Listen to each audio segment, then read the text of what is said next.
ఉల్లాస పల్లవిత పాలిత సప్తలోకీ నిర్వాహ కోరకిత నేమ కటాక్షలీలా శ్రీరంగ హర్మ్యతల మంగళ దీపరేఖా శ్రీరంగరాజమహిషీం శ్రియమాశ్రయామః.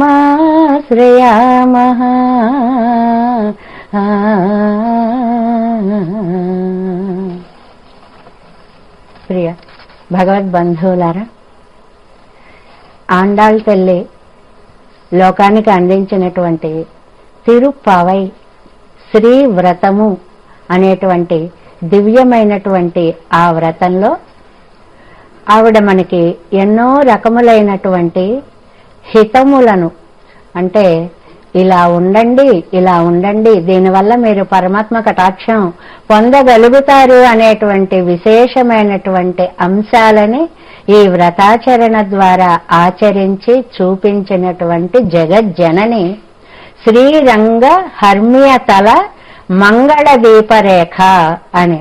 శ్రీరంగము అనేటువంటి ఆ బంగారు సౌధంలో అటూ ఇటూ ఆనందంగా కదలాడేటువంటి ఒక దివ్య దీపరేఖ ఆండాళ్ తల్లిని గురించి శ్రీ వేదాంత దేశికులు, సర్వతంత్ర స్వతంత్రులు, కవితార్కిక సింహులు అయినటువంటి మహానుభావులు అందించినటువంటి గోదాస్తుతి అనేటువంటి దివ్య స్తోత్రంలో మనం 18వ శ్లోకంలోకి వచ్చాం కదా.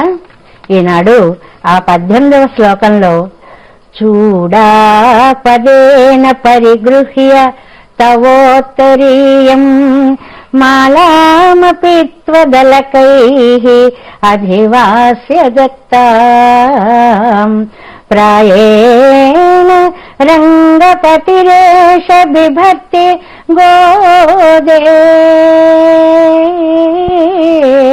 సౌభాగ్య సంపదభిషేక మహాధికారం చూడాపదేన పరిగృహ్య తవోత్తరీయం. శ్రీరంగనాథుడు తాను పట్టాభిషేకమూర్తి కావడానికి రెండిటిని అధికార లాంఛనాలుగా పొందాడు నీ దగ్గర నుంచి అని అంటున్నారు వేదాంత దేశికులు. అదేమిటంటే, గోదే స్వామి, అమ్మ గోదాదేవి స్వామి, నీ యొక్క ఉత్తరీయాన్ని పైన వేసుకునేటువంటి వల్లెవాటు ఉంటుంది కదా, ఆ వస్త్రాన్ని తనకి శేషవస్త్రంగా భావించాడు. ఆహా, ఇంత అదృష్టము, ఇంత సౌభాగ్యవంతమైనటువంటి వస్త్రాన్ని నేను పొందగలిగాను అని చెప్పి చూడాపదేన పరిగృహ్య శిరస్సు వంచి ఎంతో ఆదరంతో తవ ఉత్తరీయం, నీ ఉత్తరీయాన్ని పైన వేసుకునేటువంటి వల్లెవాటు, అంటే మనం ఇవాళ ఓణి అని అంటామే, అటువంటి కొంగుని ఆయన మహాప్రసాదంగా స్వీకరించి, రెండవది మాలామపి అందమైనటువంటి దండని కూడా స్వీకరించి త్వదలకైః అధివాస్య దత్తాం, అది కూడా మామూలు మాల కాదు, త్వదలకైః అధివాస్య దత్తాం, నీ ముంగురుల యొక్క స్పర్శ చేత సురభిళము అయినటువంటి అలకలుగా ఉన్నటువంటి అందులో దాగినటువంటి పరిమళాలనన్నిటినీ కూడా దోచుకున్నటువంటి దండని కూడా ఆయన ధరించాడు. ప్రాయేణ రంగపతిరేష బిభర్తి గోదే, గోదా అమ్మ, ఈ రంగపతి ఈయన ప్రాయేణ సౌభాగ్య సంపదభిషేక మహాధికారం, సౌభాగ్య చిహ్నితమైనటువంటి మహా అధికారం, ఒక పట్టాభిషేకం పొందడానికి, అర్హత్వం పొందడానికి నీ వల్లెవాటుని, నీ ఓణిని, నీ దండని కూడా అభిషేక చిహ్నాలుగా ఆయన తీసుకున్నాడు అని. అంటే లోకంలో మనం గమనిస్తూ ఉంటాం, దేవాది దేవుని యొక్క సన్నిధికి వచ్చినటువంటి పెద్దలందరికీ కూడా తలకి శిరోభూషణంగా ఒక వస్త్రాన్ని చుడతారు, మెడలో ఒక హారాన్ని వేస్తారు, ఒక శేష వస్త్రము, ఒక నిర్మాల్యము, ఈ రెండిటిని అనుగ్రహిస్తారు. వారు భగవద్ అనుగ్రహానికి పాత్రులైనట్లుగా అలాగే శ్రీరంగనాథుడు కూడా అమ్మ యొక్క ప్రేమ అనేటువంటి ఆ సామ్రాజ్య పట్టాభిషేకం పొందడానికి అర్హతని పొందినట్లుగా ఆవిడ యొక్క వల్లె వస్త్రాన్ని ఆవిడ ముడిచి ధరించి ఇచ్చినటువంటి దండని రెండిటిని స్వీకరించాడు అని చెప్పి వేదాంత దేశికులు ఇక్కడ నువ్వు ఇచ్చినటువంటి ఓణిని మాలని తలకు చుట్టుకున్నాడమ్మా, అంటే పట్టం కట్టుకునే యోగ్యత స్వామికి వచ్చింది అని పట్టాభిషేక అధికార లాంఛనాలుగా ఆ రెండిటిని కూడా ఈ శ్లోకంలో మనకి వర్ణించారు అని. వల్లెవాటగా ఉన్నటువంటి పుట్టాన్ని తలకి చుట్టుకున్నాడు. ఈవిడ అసలు భూదేవి మామూలుగా గంధవతి, ఆవిడ సురభీళమైన అయినటువంటి ఒక గంధాన్ని, పరిమళ భరితమైనటువంటి గంధాన్ని, సువాసనని కలిగి ఉంటుంది. కాబట్టి తదు అంశతో అవతరించినటువంటి గోదాదేవి ఆవిడ యొక్క మాల కూడా గంధ బంధురమే కదా. ఆ ఉత్కృష్ట మాలని ఆయన తలకి చుట్టుకోవడం వలన స్వామికి ఒక అధికారం వచ్చినట్లు అయింది అని.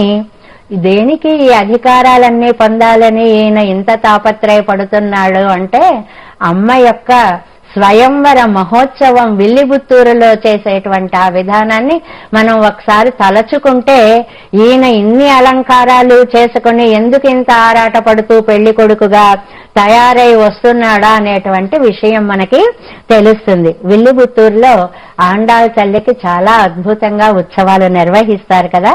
అందులో 5వ నాటి రాత్రి స్వయంవర మహోత్సవము అని చెప్పి ఒక ఉత్సవాన్ని నిర్వహిస్తారు. అందులో ఇటువైపు అమ్మని వేంచేప చేస్తే ఎదురుగుండా 5గురు వరులు, అంటే పెళ్లి కుమారులు 5గురు వచ్చి కూర్చుంటారు అన్నమాట.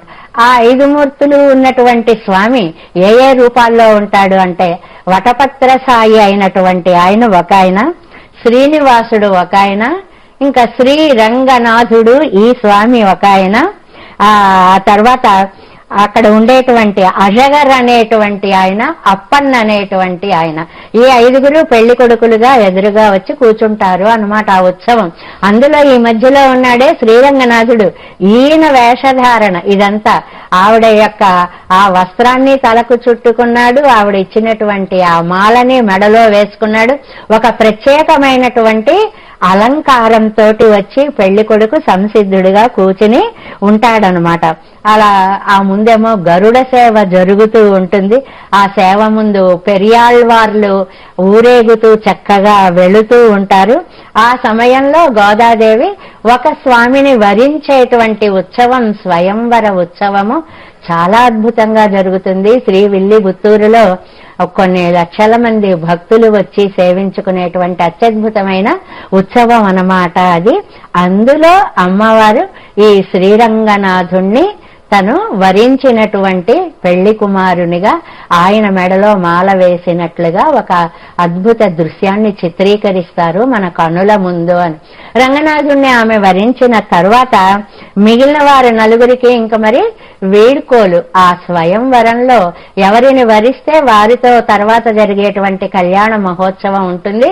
మిగిలిన వారు దర్శించడానికి ఔదార్యం మనస్సులో ఉంటే ఉండి దర్శిస్తారు, లేకపోతే వారి వారి ఒళ్ళకు వాళ్ళు వెళ్లిపోతారు. అలాగే మిగిలిన 4 దైవాలన్నీ కూడా మళ్ళీ వారి వారి యొక్క స్థలాలకి తీసుకొని వెళ్లిపోతారు అని.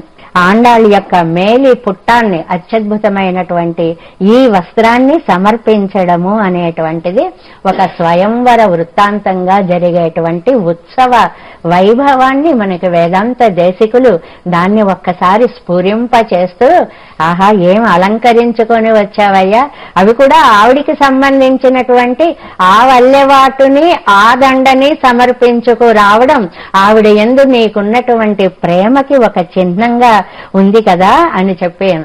అమ్మ యొక్క మనస్సుని పొందాలి అంటే అవతల ఎంత ప్రయత్నం చేస్తే అది సాధ్యమవుతుంది అనేటువంటి ఒక విశేష విషయాన్ని ఇందులో మనకి సూచన చేస్తూ, ఎందుకు ఈవిడ ప్రేమను పొందాలని అంత తాపత్రయపడము అంటే ఆవిడ సౌందర్యాన్ని మనకి వర్ణిస్తారు కదా. ఒక బంగారు రంగుగా ఉండేటువంటి స్పృహణీయము అంటారు. అంటే చూసిన కొద్దీ చూడాలి చూడాలి అనే మనస్సుని ఆకర్షించేటువంటి అత్యద్భుతమైనటువంటి సౌందర్య విలాస శోభని గురించి ఆవిడ హిరణ్యవర్ణ.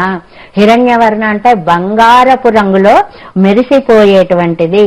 హరిణి మనం అమ్మని స్తుతించేటప్పుడు ఇవన్నీ కూడా మనం చదువుకుంటూ ఉంటాం కదా. హరిం నయతి చేతనామితి హరిణి అని చెప్పి ఆ నామానికి అర్థాన్ని కూడా చెప్తారంటే ఈ చేతనులనందరినీ రక్షించడం కోసం ఆయనకి ప్రేరణనిచ్చినటువంటి తల్లి అదే మనకి భట్టర్ వారు చెప్పినటువంటి తనయలో కూడా స్వ ఉచ్చిష్టాయాం స్రజి నిగళితం యా బలాత్కృంచ భుంక్తే గోదా తస్యై నమ ఇదమిదం భూయయే వాస్తు భూయ అని చెప్పి నీలాతుంగ స్తనగిరి తటే సూక్తం ఉద్బోధ్య కృష్ణం పారాధ్యం స్వం శృతి శతశిర సిద్ధం అధ్యాపయంతి అని ఆయనకే పాఠాలు నేర్పించినటువంటి తల్లిగా స్తుతించారే మనకి భట్టర్ స్వామి వారు. అలాగా హరిణి అంటే చేతనోద్ధరణ కోసం ఆయనకి ప్రేరణ కల్పించినటువంటి తల్లి. సువర్ణరజతస్రజా కదా ఆవిడ అంటే బంగారు నగలతోటి అలంకరింపబడినటువంటి తల్లి. ఆయా నగలతో ఆపాద శిర పర్యంతం కూడా మెరిసిపోతూ ఉండేటువంటిది. కనక రసన ముక్త తాటంక హార లలాటిక మణి సరములతోటి కూడి ఉంటుంది అని శ్రీగుణ రత్నకోశంలో మనకి చెప్తారు. అంటే పాదాది శిర పర్యంతం మణిమయములైనటువంటి ఆ నగల యొక్క కాంతులతోటి మెరిసిపోతూ ఉండేటువంటి తల్లి. చంద్రుడిలో లక్షణం ఆహ్లాదకత్వం, పునర్దర్శించాలి అనేటువంటి ఒక కోరికని కలుగ చేసే లక్షణం. అలాంటి లక్షణం అమ్మని ఒక్కసారి చూస్తే మళ్ళీ చూడాలి మళ్ళీ చూడాలి. అసలు అందానికి నిర్వచనం ఏమిటి అంటే మన పెద్దలు అలా చెప్పారు, ఒకసారి చూడగానే మళ్ళీ తిరిగి చూడాలి అని అనిపించే భావం ఎక్కడ ఉంటే దానికే సౌందర్యం అని పేరు అని నిర్వచించారు కదా. అలాగా అమ్మ హిరణ్మయి. ఇక్కడ బంగారము అనేటువంటిది శారీరకమైన రంగుతో పరిమితం కాలేదు, గుణాలలో కూడా బంగారు గుణ రాశి అన్నమాట. అన్నీ కూడా అపారమైనటువంటి వాత్సల్యము అనేటువంటి ఒక ఉదది సముద్రం ఆవిడలో ఉందా అన్నట్లుగా కరుణ అనేటువంటి అత్యుత్తమ గుణం, వాత్సల్యం అనేటువంటి ఒక కళ్యాణ గుణం ఆమెలో నిండి ఉంది అనేటువంటిది. లక్ష్మి అంటే సంపద. సంపద అంటే ధనం ఒక్కటే సంపద కాదు, మనం లోకంలో చెప్పుకుంటున్నాము. ఒక ప్రేమని పొందడం అనేటువంటిది కూడా ఒక గొప్ప సంపద. ఇతరులకి భగవంతుడికి కైంకర్యం చేయడం అనేటువంటిది కూడా ఒక గొప్ప సంపద. అవే కాకుండా ఒక ధాన్య సంపద. ఇలాగ రకరకములైనటువంటి సంపదలు ఉన్నాయి. అష్ట ఐశ్వర్యాలు అని మనం చెప్పుకుంటూ ఉంటాం. అలా ఐశ్వర్య రూపిణి అమ్మ కాబట్టి ఆవిడకి లక్ష్మి అనేటువంటి నామం ఉంది అని. అనపగామిని అని అంటే అసలు మనలో ఉండేటువంటి దోషాలని ఆవిడ పట్టించుకోదట.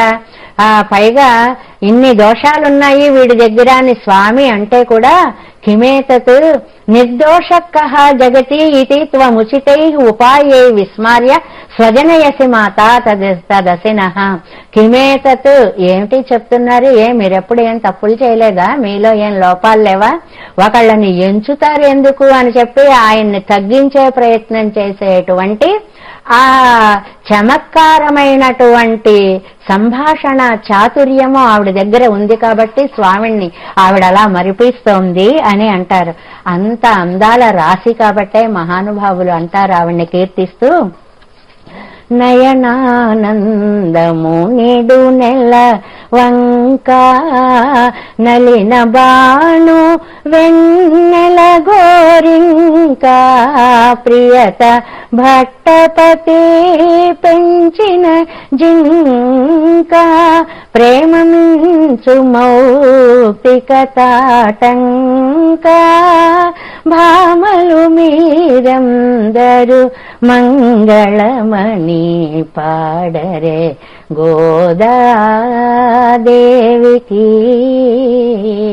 అమ్మకి మంగళం పాడాలి అంటే ఇంత విలక్షణ సంపన్నురాలైనటువంటి తల్లి అని వేదాంత దేశికులు అమ్మ యొక్క ఆ లక్ష్మీ పురుషకార స్వభావాన్ని, ఆయన పొందిన ఆనందాన్ని శ్లోక రూపంగా లోకానికి అందిస్తూ దానికి తగినట్లుగా స్వామి కూడా ఎలా పట్టాభిషేకార్హతను పొందారు అనేటువంటి విశేష విషయాన్ని ఈ శ్లోకంలో మనకి అందించారు. ఓం నమో వెంకటేశాయ.